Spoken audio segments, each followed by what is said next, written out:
What's good, y'all? BTC the Villain back with another video. Got something early for y'all.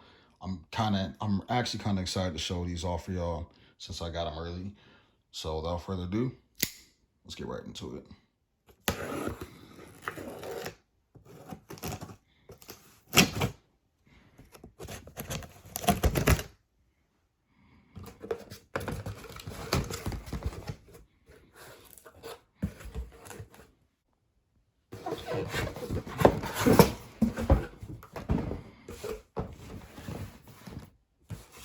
So as you guys can see, this is a Jordan 1 box.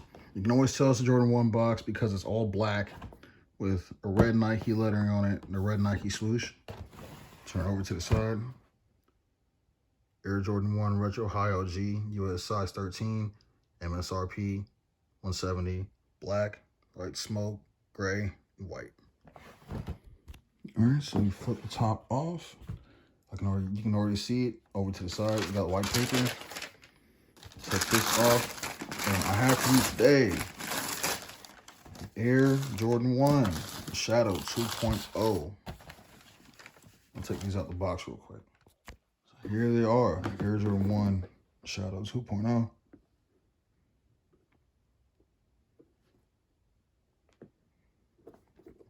I don't know, man. This shoe, I was kind of partial on this shoe. I didn't know, like, because I prefer the Shadow, like the OG. So I was just like, I don't know.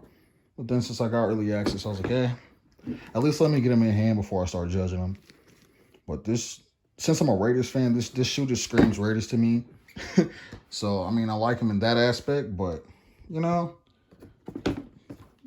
kind of growing on me, I'll admit. But yeah, we'll take a closer look and then I'll make the final judgment. All right, so you have this whole entire upper comprises of a black and a smoke gray. Jesus Christ, these smell like, they don't smell bad. They just smell hella strong, dude. But anyway, black leather, white swoosh, white paneling, black Jordan Jumpman, black tongue, black toe, black laces, and we do have a set of gray laces if you want to do a lace swap. Inside is black, and then it has Nike in the inside and white outsole, or white midsole, all black outsole. So yeah, that's my little unboxing and sort of a quick review of the Air Jordan 1 Shadow 2.0s. They're all right. They're okay. I mean, I might keep them, might sell them, who knows. But I just want to thank you guys again for checking this video out. Make sure you like, comment, and subscribe, and I'll see you guys in the next one. Peace.